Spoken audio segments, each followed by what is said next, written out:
Well, now comes the most exciting part of this evening, is to have our special guest speaker, Hugo Slim, Dr. Hugo Slim. Hugo is now serving as the head of policy at ICRC, and of course he's known as a leading international academic in humanitarian studies. His work is a particular focus on the ethics of war, the protection of civilians, and the morality and practice of humanitarian action. In all of his writings, Hugo attempts to bring practical ethical thinking to bear on the difficult moral and operational challenges of humanitarian action. He's recently published a new book entitled Humanitarian Ethics, A Guide to the Morality of Aid in War and Disaster. Several of the points made in his book speak directly to individual humanitarian practitioners, particularly the many of us who face ethical dilemmas in the course of our uniquely challenging work. For this reason, we ask Hugo to join us today to provide us with some points for reflection, personally and professionally, as we close out the year. Hugo. Karen, thank you very much, and thank you for inviting me to PHAP the second time this year. I feel very honored. I presume I'll be invited no times next year. And it's a great pleasure to talk to you, and also to talk to so many people around the world, and to celebrate with you your great achievements this year. I mean, it's incredibly impressive what you have done, not only increasing the membership, but these amazing events you've had this year, and the reputation you're establishing. And well done for getting Naz as well onto your board. So that's another great achievement. The other thing is watching you with all this technology and everything, and struggling away and getting people in from all over the world, from Pakistan and Syria and Africa and America and Europe and everywhere. I couldn't help thinking with the launch of the new Star Wars film today that it's only probably 5 years away before PHAP meetings will be having holograms of people actually present in the room, like the great meeting of the Star Wars Parliament. So I imagine the next time there's a major technology shift, it'll be holograms at the PHAP meeting. I hope so. And also I want to just say congratulations to each and every one of the PHAP members, because each one of you have been working in humanitarian action in the last year, in 2015, in various ways. And for every single thing you have done to help save, protect, and respect human life in 2015.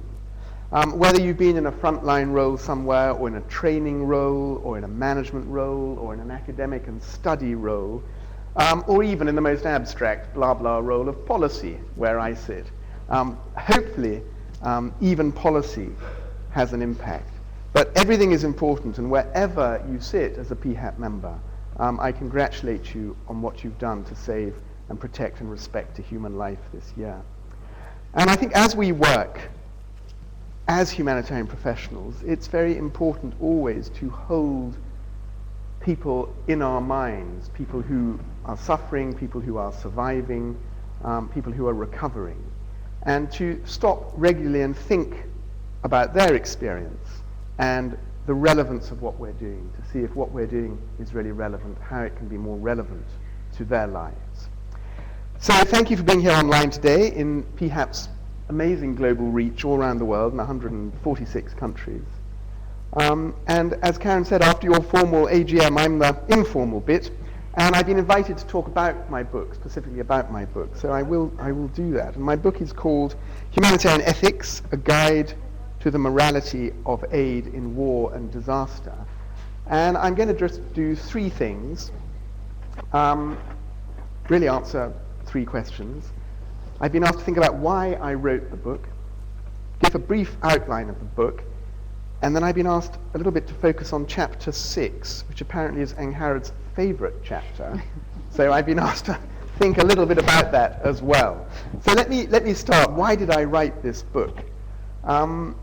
In some ways, I think I wanted somehow to produce a book that was this is very modestly said, but a bit of a new Pictet. I was very struck when I was beginning to be an academic, reading Jean Pictet's great commentary on the principles, his great work on the principles.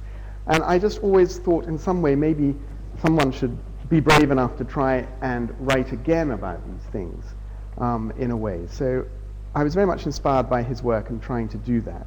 And I got nudged into doing it really by people who saying that I had written a few things in the 90s about humanitarian ethics and that they were still being read. And a few people said, so you should probably write a book now about it. So I tried to do that. And my main purpose was to help remind humanitarians about our mission at a time when so much focus of humanitarian discussion and policy and anxiety is often about the architecture of our sector, the programming, the coordination, the difficult politics of it all, the financing of it all. And I thought it might be helpful to try and remind humanitarian professionals like everyone in PHAP about our mission. Also, frankly, from a personal point of view, I was rather keen to write a book that was about being good after my last book, which was about killing civilians, which was really a book about being bad. And so I felt quite liberated that at last I could write about the good side of human nature and why we try to help people after having written about why we tend to become violent and try to harm people.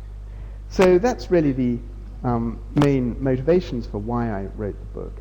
I was also interested, I think, to try and name a field. I mean, everyone's talked about humanitarian ethics before, but I wanted to try and formalize that field and name it so that, in fact, others could do a much better job than me later and develop it and think more about it and specifically focus on humanitarian ethics in a very practical way. And of course, I was writing this book in Oxford, so I was writing from a place that is very far from the field. And I hope that people who write in future will be writing about ethics or blogging about ethics from the field, from being much closer to all that. I suppose above all, I wrote the book to try and help humanitarians at all levels of operations. And maybe if I give a brief outline of the book now, that might make a bit more sense. The book starts with a section about our ethical origins, why as human beings we are ethical, why we care not just about ourselves, but about others, and in terms of humanitarian action, why we care about other people we have never met, in places far away, in situations very different from us, so why we care about them. So I looked at sympathy and empathy and responsibility, a sense of ethical responsibility we have for improving and helping the lives of other people who are like us. So that's how the book starts, really, with a bit of introduction to our ethical origins as human beings. The next part of the book is really the bit of the new commentary I tried to write on the principles. So I focus quite hard on what I call the core four, which is humanity, impartiality, neutrality, and independence, and write a little commentary on each of those. But then I also take the Humanitarian Red Cross, Red Crescent Code of Conduct very seriously. It's 20 years old now. We celebrated it a couple of years ago in Geneva. It is our code of conduct.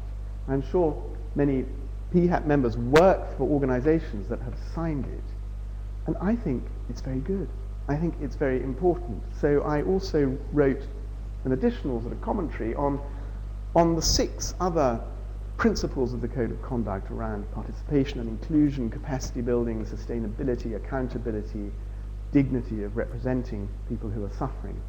Those principles, I think, are also very important, and we shouldn't forget we have them. We should work with them every day and be very ethically conscious, not just about the core 4, but about all 10 of the principles in our Code of Conduct. So that's really the second part of the book, which is a sort of new commentary on all those principles. Then I tried to look in the next part of the book at what it means to do ethics if you're a humanitarian worker.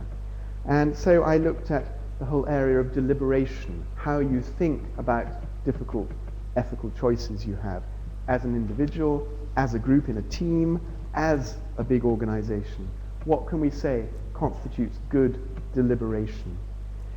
I then also look at the nature of choices, typical types of choice that humanitarians face, and the question of responsibility.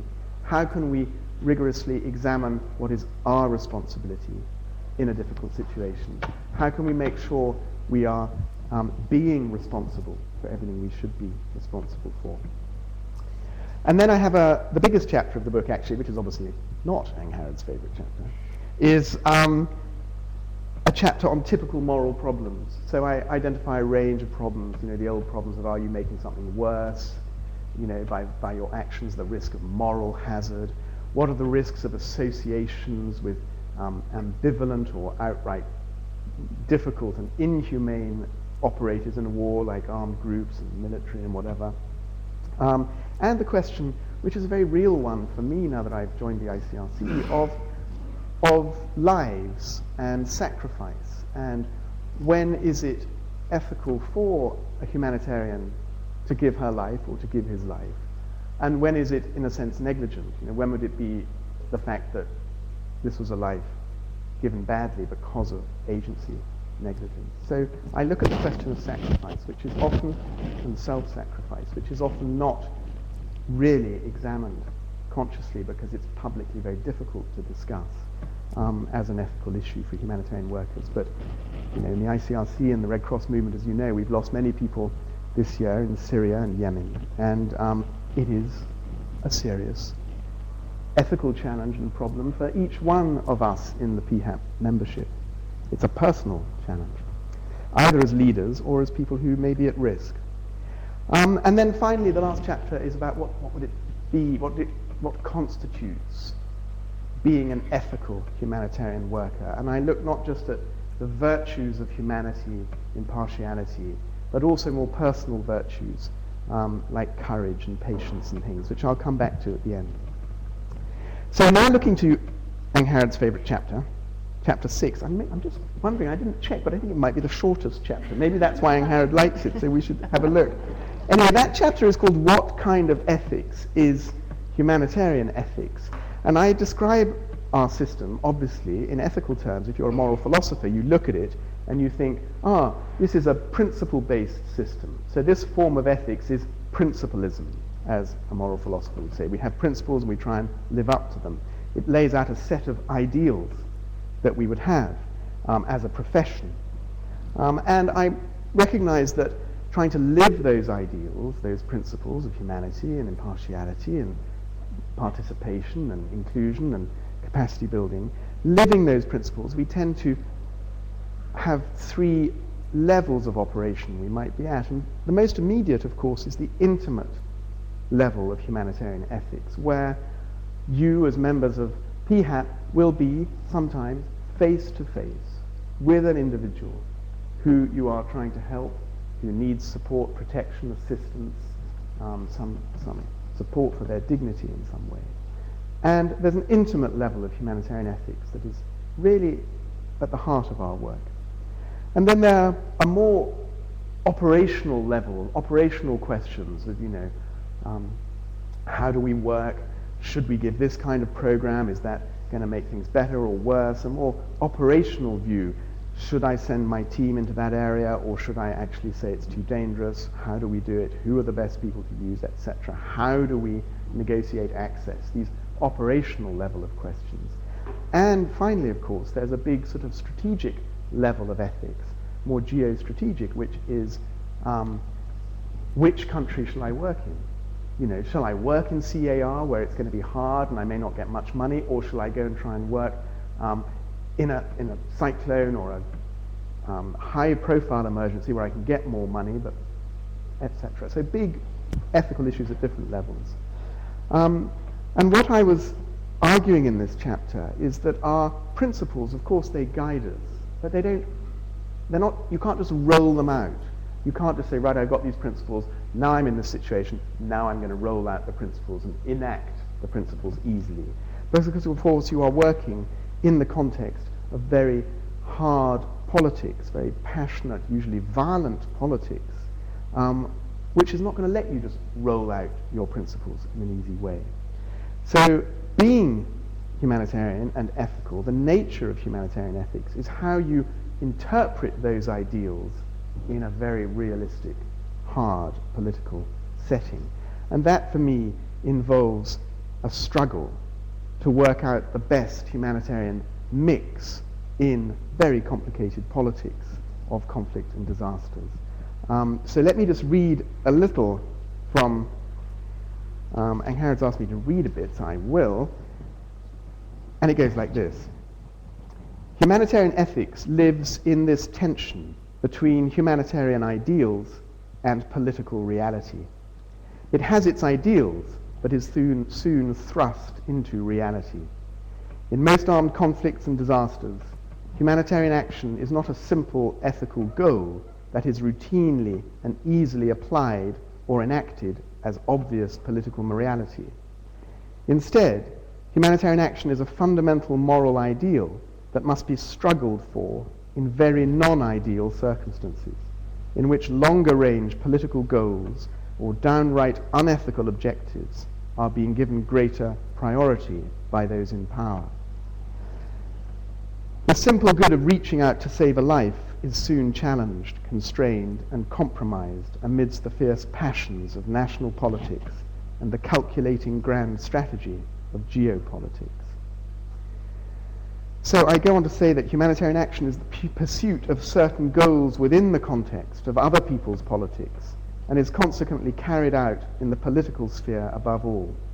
It's in the realm of politics that humanitarian ethics finds its natural habitat, and not simply the realm of medicine, nutrition, sanitation, economics, or social work that make up the various fields of its practice.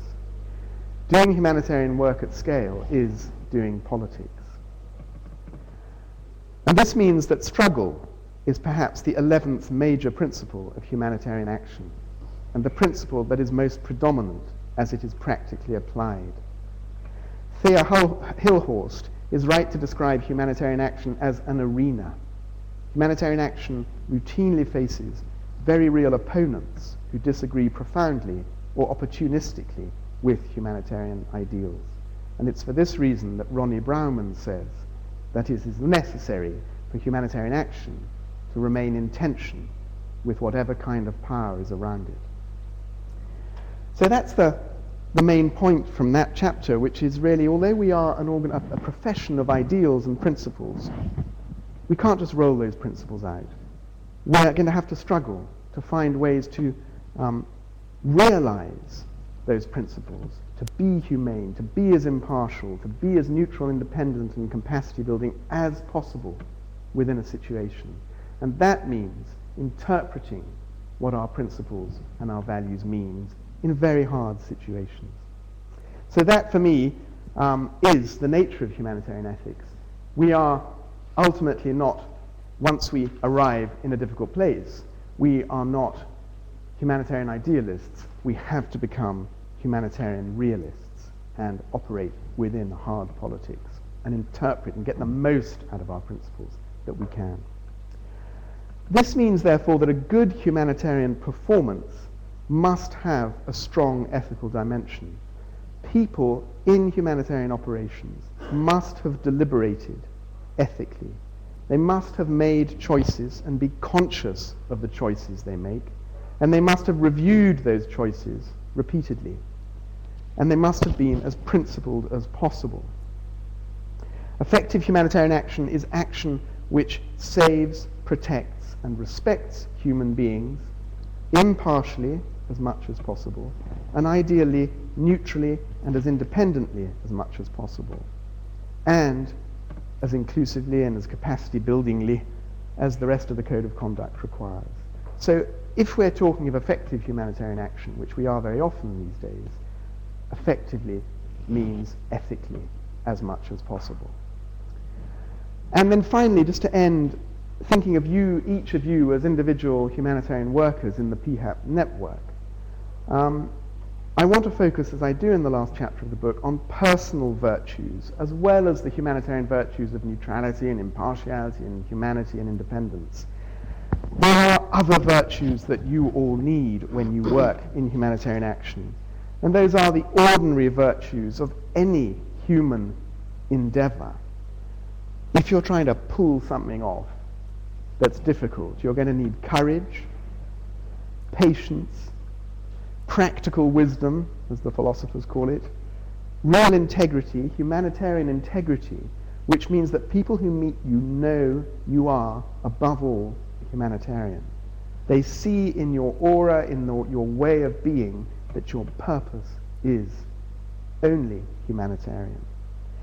And you must have struggle, as we've said, an ability to keep struggling, keep trying to get as much humanitarian action in a situation as possible.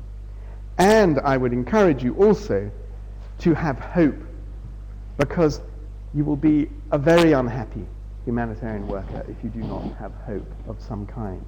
And most of the people that you work with are extraordinary for having hope, even in the midst of terrible suffering. So I'm just going to finish by ending the little bit I wrote about hope in the book, because it's the end of the year as well, and we hope for a good year next year. In the suffering of armed conflict and disaster, humanitarian workers can see the very worst of the world. To endure such things and respond positively to them not only takes courage, but hope.